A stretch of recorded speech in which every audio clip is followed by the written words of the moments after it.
Just start right away with Bereshis.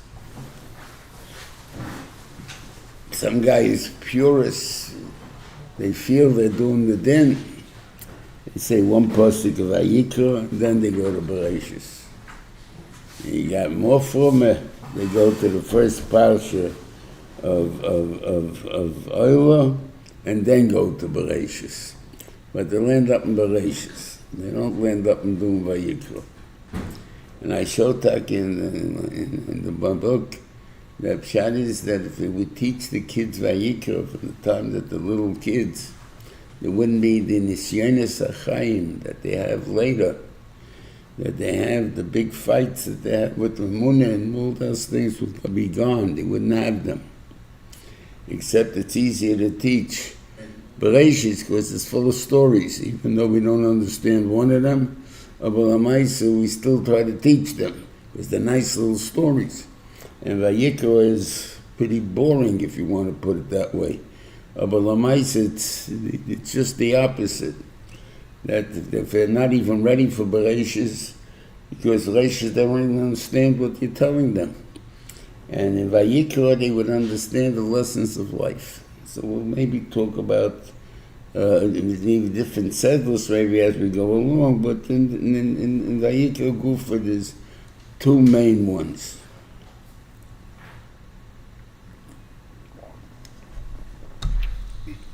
But let's start from the beginning. I'm starting. I jumped ahead of the line. I'm up to the Korban already. Vayikra starts with a little aleph. The reason Rashi brings why is a little aleph, because Moshe Rabbeinu wanted to write Vayikra, which is the lashon used by Bilam. And that means that God met you. He appeared to you. There was no Vayikra means he called to you, like there was a praise. It was like an invitation, a friendship idea. It's not we just met into something and I want to talk to you, so you better be here at that time or something like that. So Vayikra is more kovedik, a lashon, you say for a friend. But that's special to show the godless of Moshe Rabbeinu. Moshe Rabbeinu didn't want to brag. In other words, something that's also gaiva. Not only gaiva say I'm better than you, but if I have something that nobody else has, and you want to say how special I am, that's also gaiva. So God when does it say the union that Moshe was an honor of Mikol Adam? It says it when Miriam spoke Lashon Hara about him. Why does it say it over there? Because over there, she didn't realize that Moshe was different than her. There's no difference between us and Moshe, so therefore he's overstepping. And he's saying that it's also to live with your wife at that time. So therefore, but if you would have known that it's peh, so she would have compared it like by Matan Torah, when Korbedishon spoke to Klal Yisrael peh, so he asked them to live like Sikva for 3 days. So there was an image that has to be B'Taira. So Moshe Rabbeinu had to be B'Taira. And stuff like that, but he never told anybody. So they thought Gambanu Diba Hashem. So there's no difference between the two. So his being an honor caused a lot of problems. But the din is you're not supposed to brag. There are 3 things you're mechuyev to be mishanes, and one of them is mesechta. You know mesechta. If someone asks you, not as a yes, because he needs a shaila in that mesechta. Then you're mechuyev to tell the person, I know the Masechta, because you have to answer in Meshayla. But if Pshat is just the point of, oh, you know who's Masechta? Oh, you're a big guy. Something like that. So then you're not allowed to tell him. You're not supposed to tell him anyway. That's one of the things that's there. Another that got Amatchochet and Meshayla, Begimel Dvorim, and one of them is Masechta. That's a bragging thing. So that was the reason of Moshe Rabbeinu. The person, we have to know it's Torah. So Bilam also was Torah, whatever that means. That, was the Kam K'Moshe Oibi Yisrael, the Yisrael like Kama, Boom is Kama, Manu Bilam, and that whatever it is, so the Chaim learns that it means that his nevuah is Torah. Exactly what Torah means by his nevuah, I have no idea. The fact that it was Mekuyim, whatever it is, that was every Navi's Mekuyim. That has nothing to do with the Bilam being bigger or smaller than Moshe Rabbeinu. So the same thing is here, that we see that Vayikra is also considered Torah. So you only have to understand that what my nevuah is Torah. That it's a greater nevuah, that's irrelevant. That has nothing to do with anything. So therefore I didn't tell anybody. So he wanted to write Vayikra. So the Rebbeinu Shalom, and if it would have just said Vayikra with a big aleph, normal, would anybody have known the difference? I don't think so. Maybe somebody say, oh, how come it says Vayikra? I don't know. That's what folks told him like that. I don't know.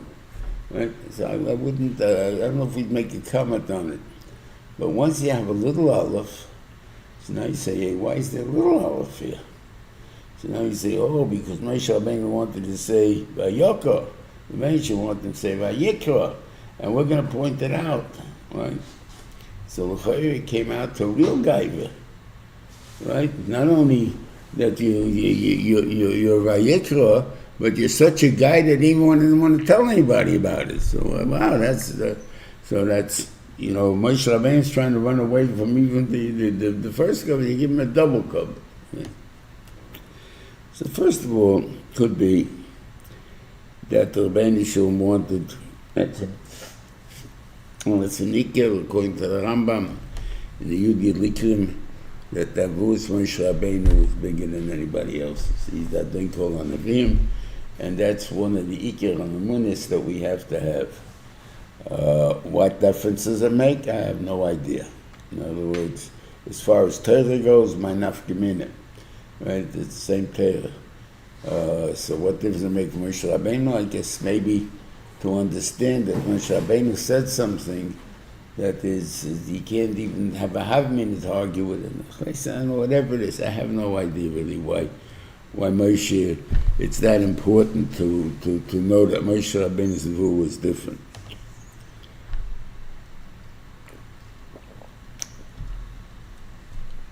But there could be another reason, that by the aleph, and maybe even the small aleph, that it's not a gaiva really.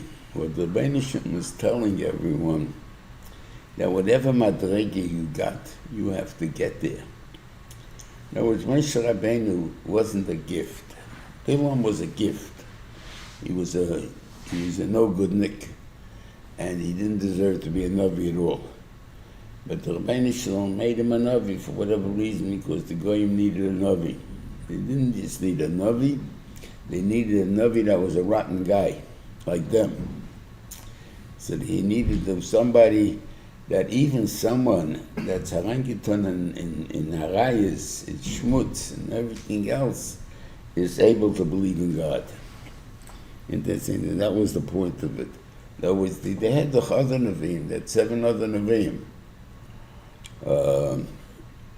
Noach and Shem and Eov and the 4 friends. So you had 7 other Nevi'im. Plus Eov. Plus Bilam. So you had 8 Nevi'im. So, okay, we had 48. But they had 8 in a short period of time. You have 48 spread out a few hundred years. So I don't know if there was anything more or bigger, or in the size of Nevi'im, the kind of Nevi'im they were. I mean, I don't know. We never had any nevuah, so I can't answer the hashboya of a Navi. But obviously, a Navi who became a Navi, you take his words a lot bigger, a lot greater. I'm saying, so the people that worked on themselves, that wasn't for a goy. That's not, they're not impressed with that. They wanted somebody that has this reingetan in the schmutz that they're reingetan in. They're sitting in like a marshal. The Bilam would be playing cards with them, right? And every pot he won. He never lost. So they first search him to see maybe he has an ace up his sleeve and stuff like that, and all the things, and they make him get undressed, and he shows them he has nothing. So they ask him, how come you keep winning then? I believe in God. I believe in God? Oh, maybe it pays to believe in God. So then we'll all believe in God. So he had an effect on them. And so I tell another guy, maybe that's it in land, you should believe in God. Who's going to go? Who's going to do it? He's not going to do that. So therefore, the guy the Bilam was talking, the one that appealed to them. They think that. But obviously, he was a lowlife. And his nevuah was a matona because they had to have a navi that's going to be a lowlife. But Moshe Rabbeinu was a nevuah that came from work. In other words, that when he's baidus, whatever he did there, doesn't mean that you have to do his baidus. Rambam seems to be a little bit against his baidus. He says the Beishim doesn't hate the goof and doesn't hate you should be a nomad and there should be anything else. But the idea is that there's a person that needs to perfect himself. Sometimes he needs introspection. He needs a mokum to think about it. He needs his baidus to a certain extent. Can't just always be among people and still have my machshava on things what I want to reach. So that's the basic idea. So anyway, so to tell us that a person, no matter what your madrege is, you're mechuyev to keep working. So Moshe Rabbeinu, you can reach the madrege of Vayikra. So then you're mechuyev to reach the madrege of Vayikra. I gave you that kind of potential. Right? Another Navi doesn't have that kind of potential. He only has a smaller potential. So therefore, his madrege is to reach a smaller potential. Everybody has a different potential. We don't have the same potential. That's why even by Simcha Kimke Efraim V'Chamnashe, it's very funny. Meaning that you should be like the number one person and the number two person. That doesn't make any sense. You take number one, I understand, you should be like Efraim. You should be like Moshe Rabbeinu. You should be like Avram. So you see, no, but what's trying to tell you is everybody has different potential. Ephraim and Menashe have different potential, but they both reach their potential in goals. And that's the lesson that all of us have to learn. It doesn't take a big player, a bigger person, a smaller person. It doesn't. Every person can reach his potential no matter where he is. And that's the chiyuv that we all have, and that's the bracha that the Beishim gives us always. Simcha Kimke Efraim V'Chamnashe. Okay, that's Vayikra. Then he told them, I want you to bring a korban. Now, the korban oil, it's a korban oil, this is supposed to compare to other korbanos. My mind is like this. A person wants to declare in his own mind, you'll ask anybody, who gives you that? The Rebbeinu Shalom, right? You really believe what you just told me? Or you think your work made it? I don't know. I know I'm supposed to say the Rebbeinu did it. Do I really believe it? That's a good question. Okay, you're saying but that's what we're working on all our life, is that we should actually get that relationship with HaKadosh Baruch Hu to realize that we can depend on Him in all situations, whether it's mamonos, whether it's health, whether it's anything else, is that the Rebbeinu Shalom is the one that feels the Welt, and therefore we can rely on Him 100%. And that's our job, to reach that madrege. But how will we ever know if we did? We have no real testing paper with that. By a korban, we do have it. For instance, the korban oil. The korban oil is different than any other korban, in a sense that nobody gets anything from it. The Kohen gets maybe the skin, so he can't say he gets nothing, but he doesn't get the food. Like this, you can say why the purpose of korbanos is that we got to supply the Kohen with some food also. So he gets food, he gets truma, he gets korbanos, he gets things like that. Okay, so there's a purpose to it. There's obviously a purpose of reaching the madrega that I'm making connection with HaKadosh Baruch Hu. But what kind of connection am I making? So here is what I think in korban oil is. Korban oil, and for that reason, maybe there's different kinds of oils. You can have a bird, you can have a sheep, you can have a goat, you can have a cow. The male is the only one. So, I mean, it's a male. So. But the idea is a bull,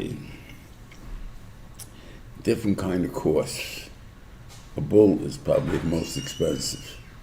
It does, first of all, it sires, by behemoths. So you can have one bull with 20 or 30 cows or whatever it is, and you'll get calves from each one of them, and get milk from each one of them because of that. And stuff like. So you need a bull. A bull also can pull your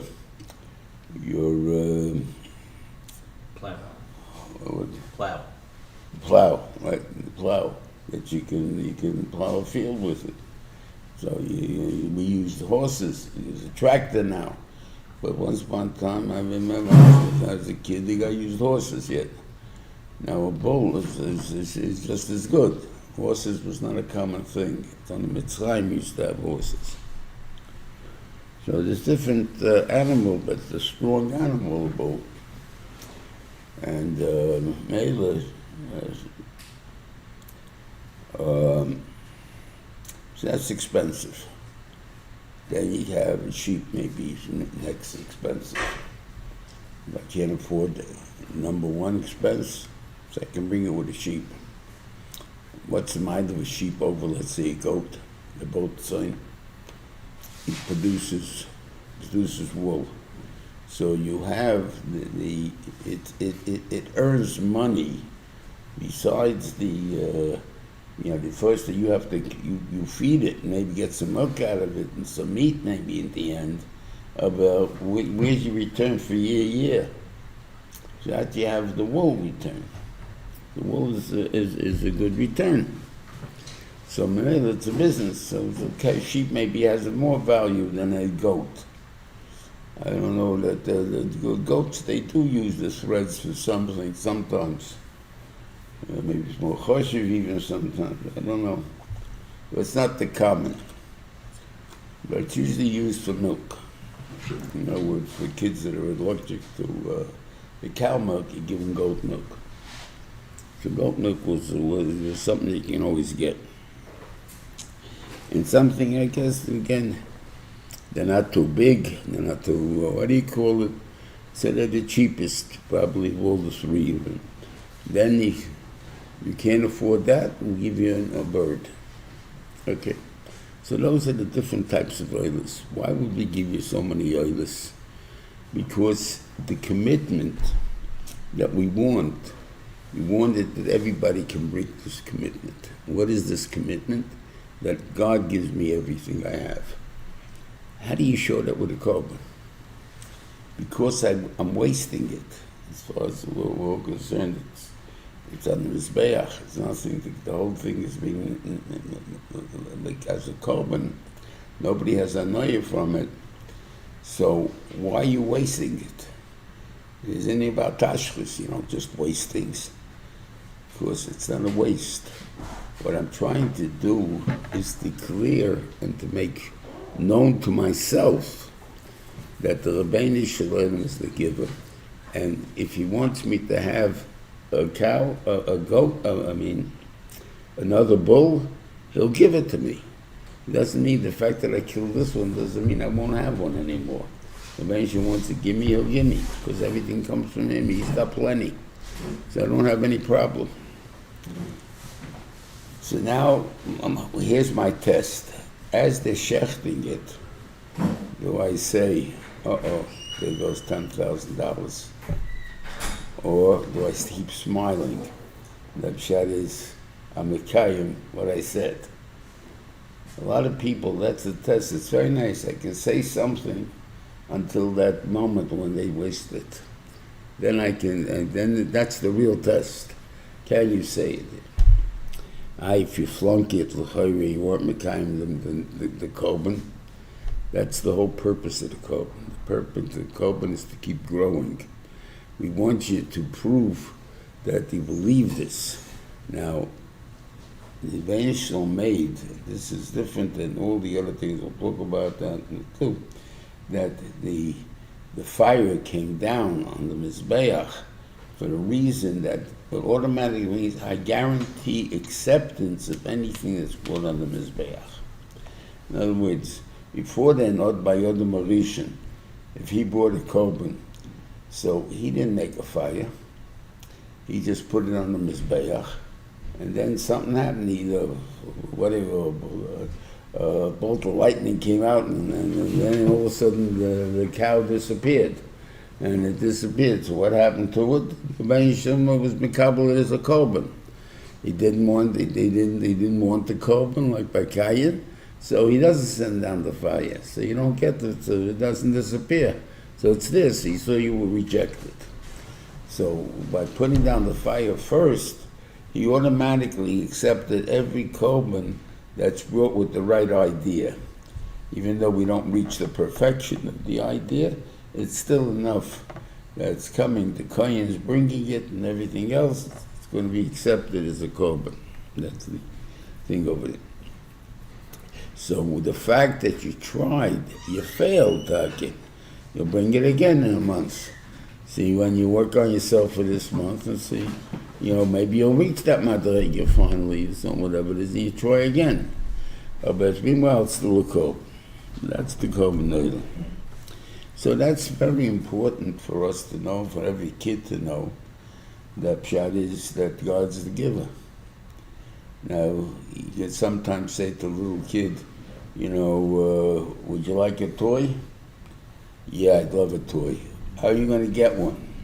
My daddy will buy me one, right? So he doesn't realize the Benishim is giving it to him, right? So he got to explain to him the reason your daddy has money and the reason that your daddy gives you the ability to buy you the toy is because he wants you to have the toy. But the Benishim is really giving you the toy.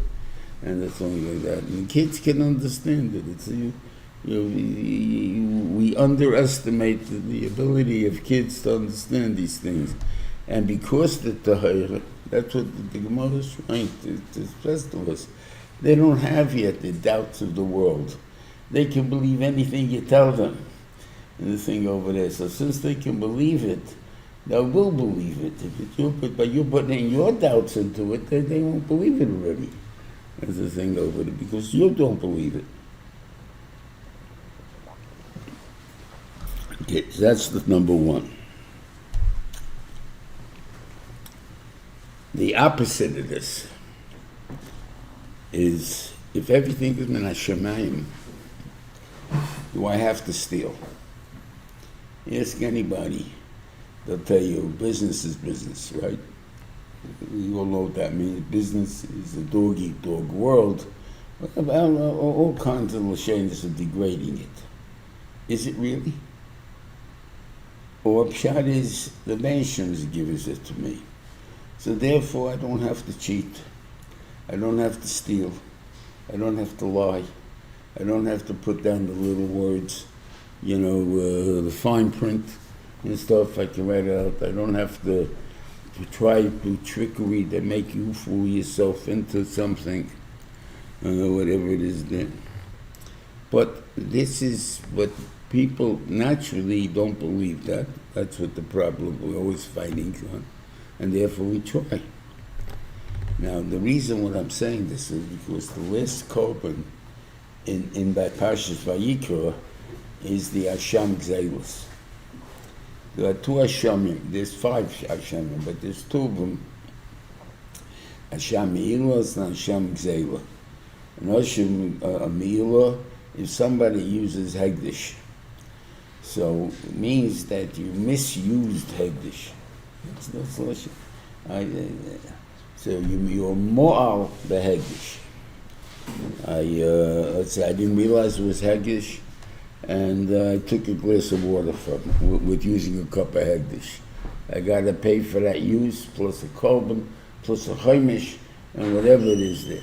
That's what I got to do. Okay. That says Mo'al behegdish. What's Gezel? Gezel says not only Gezel. Gezel, you found an Aveda, you found the guy had the Pikodim, you denied it. Whatever it is there. I mean, it's any type of lie that got me into money. I am Mo'al B'Hashem. It's the only Aveira in the world. It's Mo'al B'Hashem. And they think that all the other ones, even Aveda Zorah, is not called Mo'al B'Hashem. Why? Because it's also a concept of believing in God. That's the only thing I got the wrong God. And the thing of, so the gods and the thing there. But Mo'al B'Hashem is I deny God can do it. Now, why are you stealing? I'm stealing because I want it. Want it? Go out and get a job. You'll get it. No, I won't. I'll never make that kind of money. Right? So therefore, I got to take it. Because God doesn't want to give it to me, or God can't give it to me, because He can't get me a job that's going to make that much money to make it. Or He's not going to do it. I'm going to take what He doesn't want to give me. Either one, I'm saying I have a power over God's. That's Mo'al B'Hashem. That means I'm denying. I'm making this chesaron in God. Not in the mitzvah itself, not in the Hegdish, but in God. That's so that's why it's called Mo'al B'Hashem. Why? Because if I realize that everything comes from Hashem, I don't have to steal. It's not important. And if He doesn't want to give it to me, I'm not going to get it. So then stop. There's no point in you to steal it either, because that also you won't get it. You see, though, like you think, you see, all those Ganovim, they got away with it. Yeah. How long? Or did they? Some of them get caught the first day as they're running from the thing. With the thing, they get caught, right? Some they drop it as they're running away. They have to throw it away so they shouldn't get caught with it. Whatever it is, they said it didn't help them anything being the thief and stuff like that. Sometimes it does. If you got away with it, then that's the biggest raya, that if you would have worked for it, you would have gotten it, because God gave it to you in the end. That He would have given it to you, even if you would have been honest. But the thing is, I can't be honest because I don't believe it. That's Mo'al B'Hashem. Okay. So these are the things. Now the truth is, if you analyze it, you have the conservatives originally, let's say, they took out the dean of Karbonis, the whole concept of Karbonis originally, because it's cool to animals, and especially you have these PETA, PETA,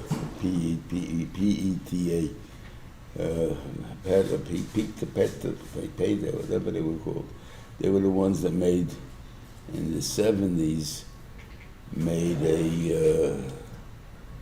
it was the 60s, could be the 60s. They made a push for, with the ASPCA, that they should ask a shrit in New York State, California. And the guys were Jews. And they were, I forgot what they called themselves, something of America or something. The rabbis of Rabbinical Council, not RCA, Rabbinical Council of America, Rabbinical something of America. And the thing they go over there, and they were settled, they mainly in Jersey.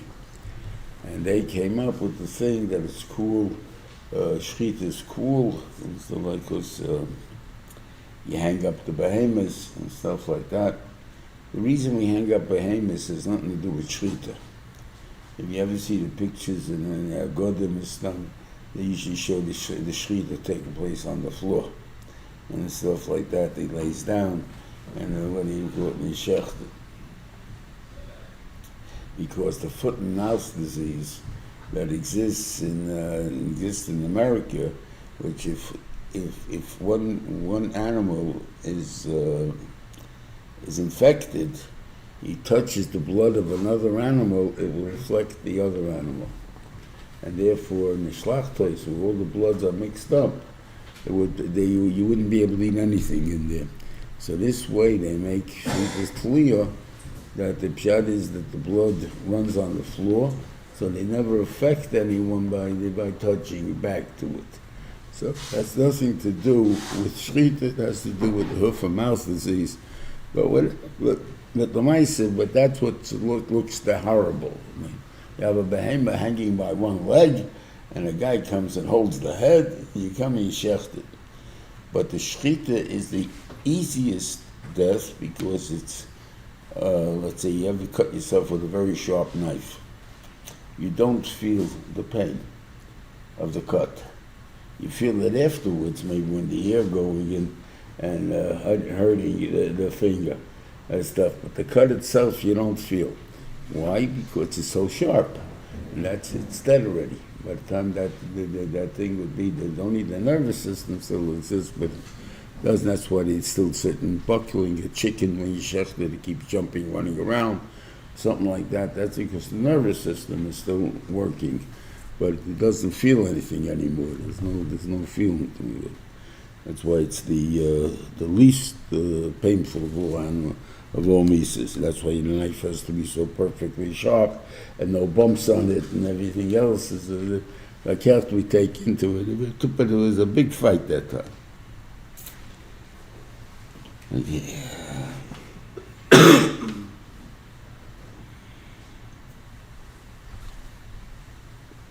Did he make about the Yesh over here? The Shachar,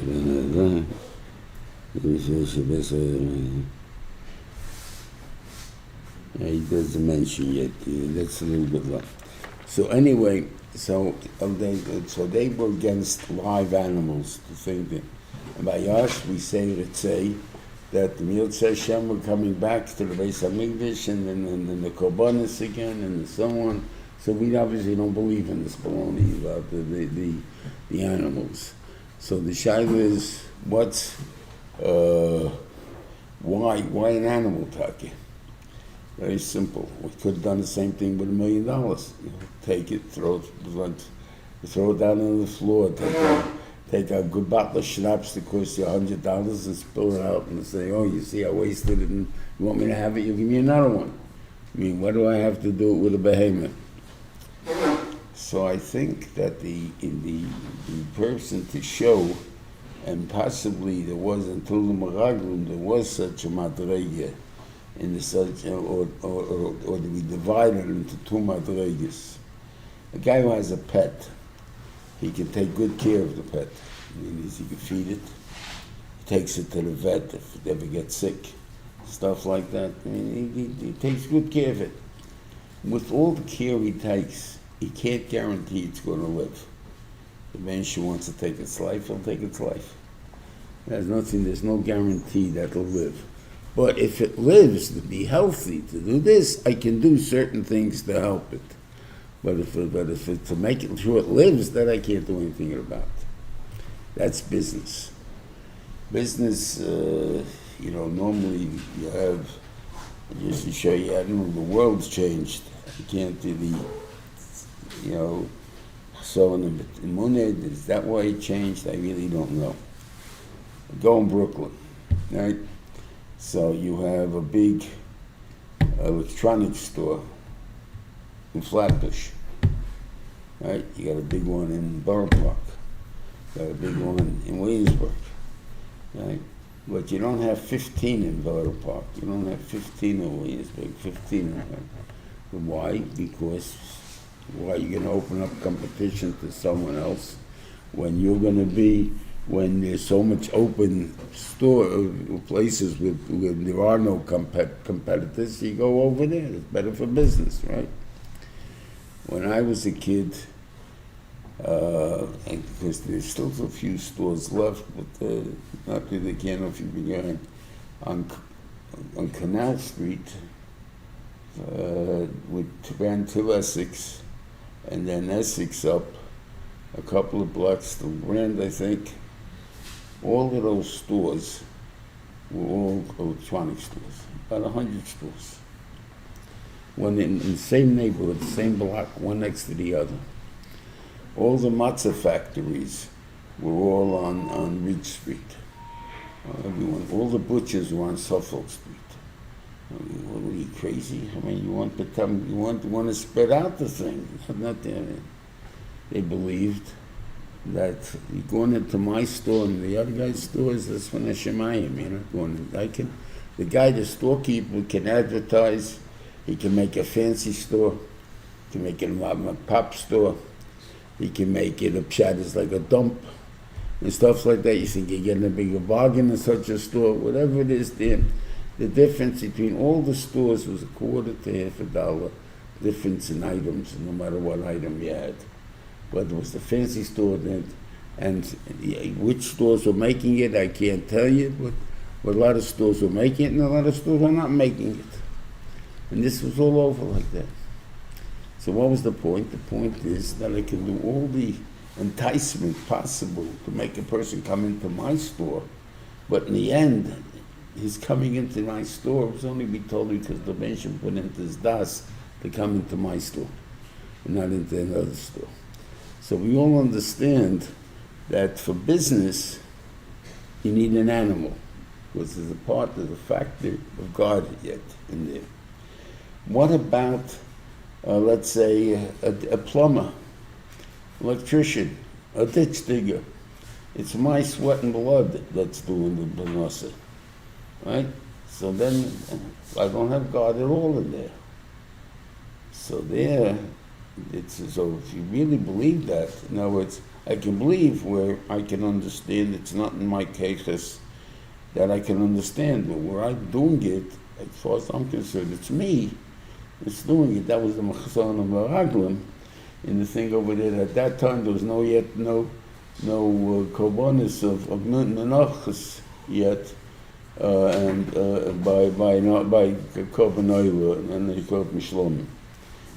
That's when they were mitzvah for it, right after the Chet HaMeraglim. And therefore, 2 Eretz Yisrael they didn't have. There was no such thing. They brought actually only the cow. Now, if you brought a korban oil, you have to bring with it, you have to bring the sochim, you have to bring a mincha with it, and so on. In other words, if you get to the madrege, that you understand that money requires something from God, then you have to understand also that your keach is from God. And therefore, that was the mincha. The mincha is the higher madrege. Life itself is from God. So that I then, for my plumbing and all these things, the fact that I'm able to think that and able to feel that way, and everything else is also min hashemayim. So therefore, it's a hecher madrege to that. But now, if I can't feel it, don't bring the korban oil yet. An oil, if you're ready for an oil, you have to bring it if you understand everything. And if you don't understand it, then you don't bring it. Okay, that's what came afterwards. And that's the korban mincha.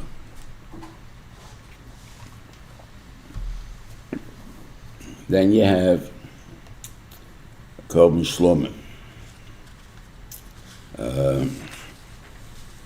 Korban shlomo, the Rashiva used to say very simple, and we really have to do it. Every time we eat, we have to have this idea.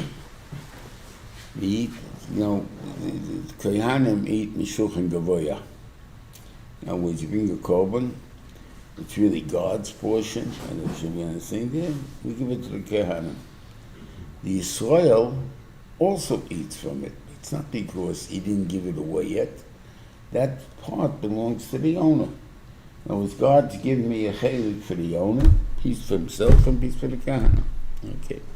but we're all eating from Shulchan Gavoya, from God's table. You should realize that every time you eat, you're eating from God's table. That's what the point of a shlom is. You bring your shlomim to recognize that everything I have, everything I do, everything I eat, every enjoyment I have, it's from Hashemayim. And the thing then, this is a special gift from HaKadosh Baruch Hu. And we even make this bracha, really, I really, it's right now, we only make on the fruits that you make on the thing though. So the bracha is shlechosem elamai klum, and also and he gave it lahanas lo b'nei yodam, that he gave the taste and the fruit and things that to make pleasure to people. The benishim is not just that he gave you things to eat, but taste like paper. It has no taste. But I still have to eat it because without that I'm going to die. So I'll still eat it, right? Years ago they used to eat dry bread in the Middle Ages. They used to eat it with a glass of beer in the morning, breakfast. They would soak their stale bread in the beer and make it soft, and that's the way we eat it. Why? How could it taste? How good could it be? And stuff like that. If that's all you got to eat, then it tastes pretty good, and stuff like that over there. So that's the point that we understand. Baruch Hashem, God gives us a little bit more than that. So therefore, we don't appreciate it that much. But that was it. So that's the point of the shlomim. Okay. Then he brings an inyan of the chatas. The chatasim, there are different ones for each one. And the biggest description is the Kohen Gadol.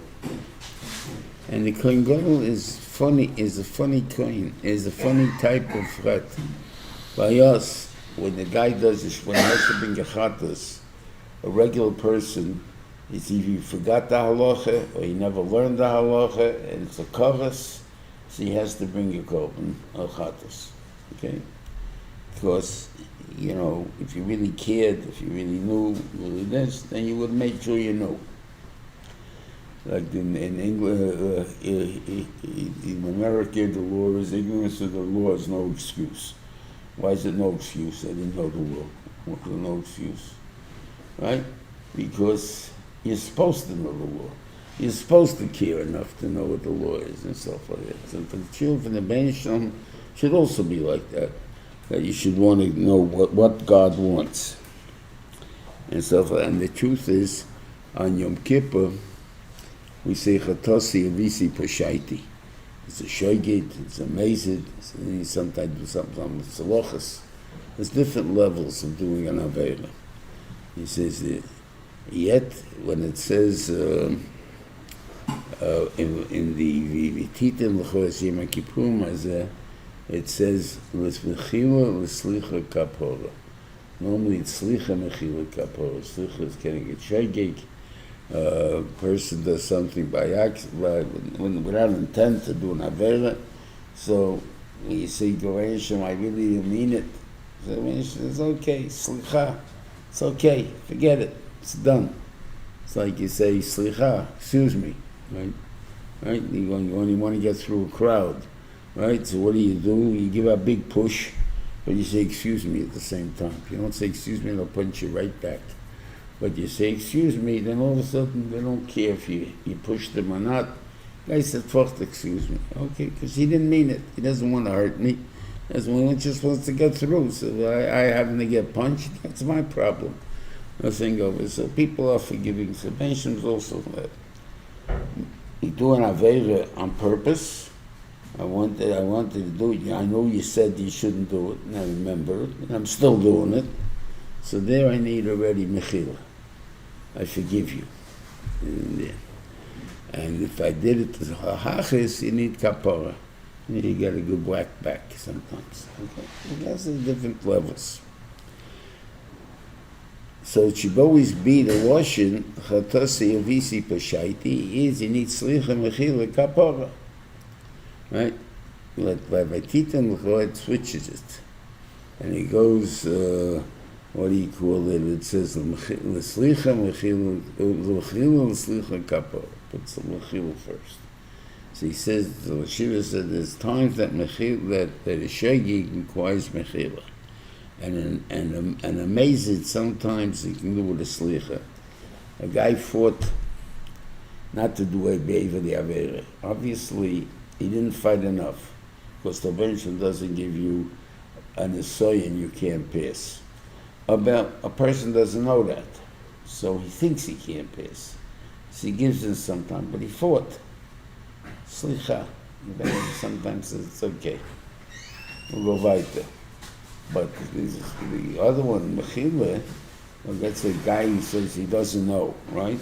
So there's two reasons why you don't know. You know, Baruch Hashem, it's a big teira. I just started to learn Rabbeinu Shalom. I didn't get to Shabbos yet. So how am I supposed to know, right? And then there's another guy that comes along and says, God, you know, your teira is too hard. I'm not interested. So I'm not going to do it. That kind of not knowing it deserves a mechila. You need mechila for that, because I don't care to know. That's a bad thing. Even though I still was ignorant of the law. It's still shaky. So anyway, the Kohen Gadol says has to do with the Helam Dava. It means he has to paskin it. He has to do with it, and so why is Kohen Gadol? Because a Kohen Gadol can't do like anybody else. A regular person, it can be unlearned. A Kohen Gadol has to be the Gadol Adah, and he can't make a mistake. He can't forget. Not entitled to forget. So he's not chayiv echatos. If he does something he did forget, there's no kapara for him. That's unforgivable. He doesn't get forgiven for that. So a person has to understand that you reach such a madrege that you're not entitled to forget anymore. This is it. You're rather chayid. There's no such thing as that you forgot. Okay. That's then you have a Kobnoil V'Yored. Now, Kobnoil V'Yored is 3 specific averas, and I think it's because where you can bring Osher brings a goat or a sheep or birds or mincha. Mincha is the cheapest. That's the thing. Even though it represents life itself, but the cheapest product you can buy is bread. So that's cheap. Even though it's life, but it's because it's life, it's able to be cheap. That people can afford it, because otherwise it'd be dead. Can't afford it. The thing is, we can afford it. Okay. So there are certain averas that are quite common in doing it. And let's see what they are.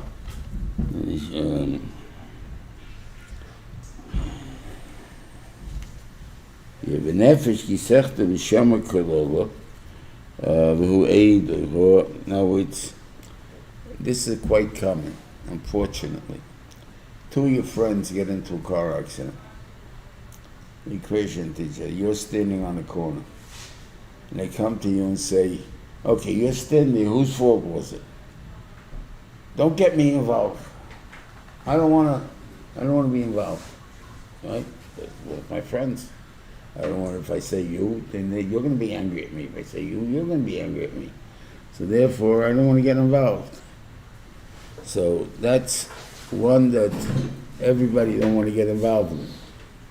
So it's quite common that a person will plead the fifth or something, right? That's one. Then another one is tumeh, that if he was tumeh and he then went to do kachim or something like that, so he goes based on mikdash and stuff like that. because it's common, tumah. We don't even realize we're tumah.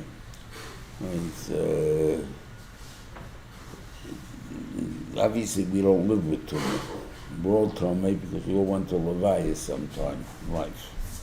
Right? Hopefully, the Kohanim, there'll still be Kohanim around it. We can still do the way we can still do a Korban Pesach Tyrant yet this year. It's still enough time that we have Kohanim that are not tummy yet, so they can bring the Korban Pesach. Like this, everyone is tummy already. They can't do anything. They're tummy. Even though we could do it, God did the Korban Pesach, he can bring the tumah. That's a thing. That's what we don't do. We should bring it b'tayra. The thing though, if it can't do it b'tayra, let the whole person let's bring it b'tumah. Whatever it is there. But I'm saying, but that's one korban that we could bring b'tumah. But with the ma'aseh, we hope not to. We hope that we should be b'tayra, that we should bring it to the nation, we'll bring it b'tayra. But that's number two. And the third one is, people swear. In other words, they always want to vindicate themselves. You have it by kids. And sometimes they're older people. I mean kids. I promise. Why are you using that word? And now they can say maybe that's the kinui, because promise is really on a neder. I swear it would be something like that, right now. But there are people that use that. They wanted to show that I'm saying the truth. They throw in this word always, I swear, I promise, and this and that. And the truth is, it's not true. So therefore, these three are quite common averas, and therefore it's important that people should be forgiven for it. So if you only had one price, the expensive one, not everyone can afford it. So therefore you have three levels, which is everyone can afford it, thing over there. Now it's interesting, there is a opinion of the union of Vayikra Sachet. Tesis brings down that Hamaratzin don't lie on Shabbos. Now because Shabbos is a Yom Kodesh, I don't tell lie. Shabbos Hayim, I don't lie. But normally on Monday I lie, but not on Shabbos. I was in a flea market in 1974 in Yafa. And my wife wanted to buy something from a guy, and it was a stone. It seemed open for my daughter. Remember, I don't forget what kind of stone it is. It was a yellow stone. And it was like a bracelet or something. So the guy said, Ani kohen ve'ena mishaker. In other words, he understood that a kohen has hecha kedusha, and I don't lie. And the thing doesn't, is he truly a kohen and he's not lying? That I can't answer you about. But the fact is that he uses raya, that I understand that it's I have a bigger kedusha. I just can't be a lie like anybody else. That was the point. Yeah. So that's Ashim Toli. I mean, now they have an Ashim Toli. Now, there's two pshatim I've heard of an Ashim Toli, and I remember used to hear the Mashgiach used to say, as a Birnbaum, he used to say, what's the point of an Ashim Toli? An Ashim Toli is, I don't know if I did a chatas. I'm not sure.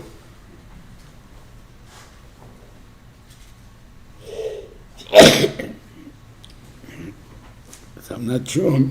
So you bring your chatas. I mean, you bring an Ashim Toli.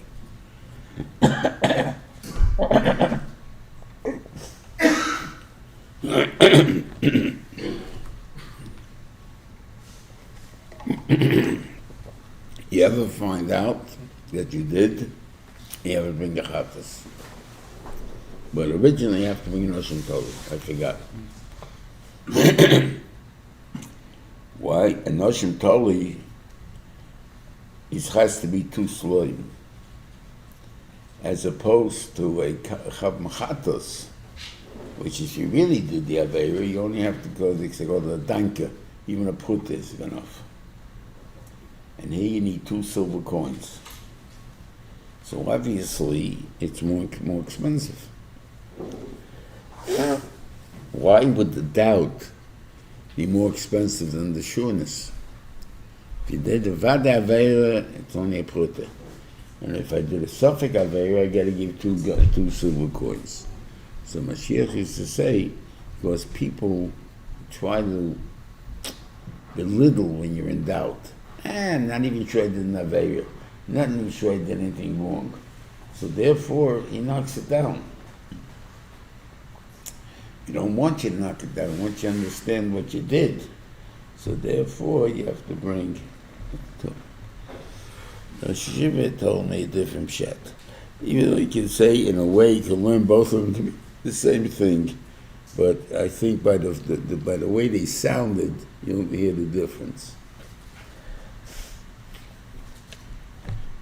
The Shiva told me, what do you need it for?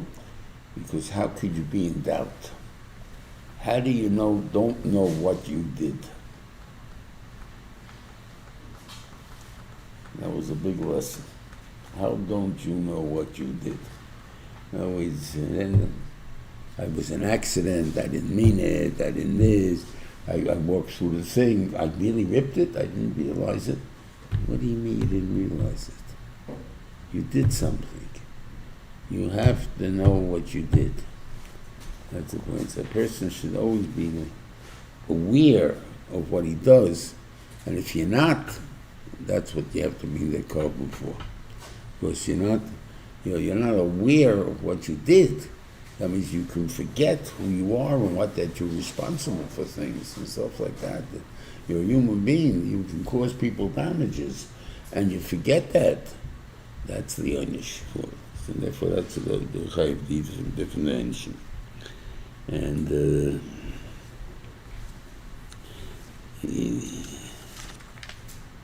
okay, so let's say Hashem. As they say, if we would have started with Vayikra, they'd have the first lessons that in this sefer that there's no yichus to steal, and everything comes from HaKadosh Baruch Hu, and the little kids could believe it, and they would believe it, they would never steal. They never steal from anybody, because there's no purpose in it. I don't gain anything with it. So why should I? The only reason you steal is because you think you're going to gain. But if you don't believe you're going to gain, so you're not going to steal.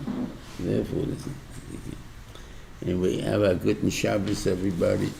A good Pesach. I forgot that next week it's probably I really don't know for sure, but I really don't see it. It's a busy day that morning.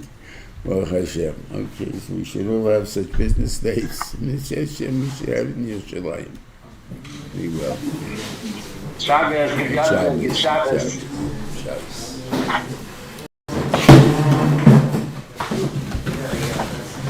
The nose. What? And the nose.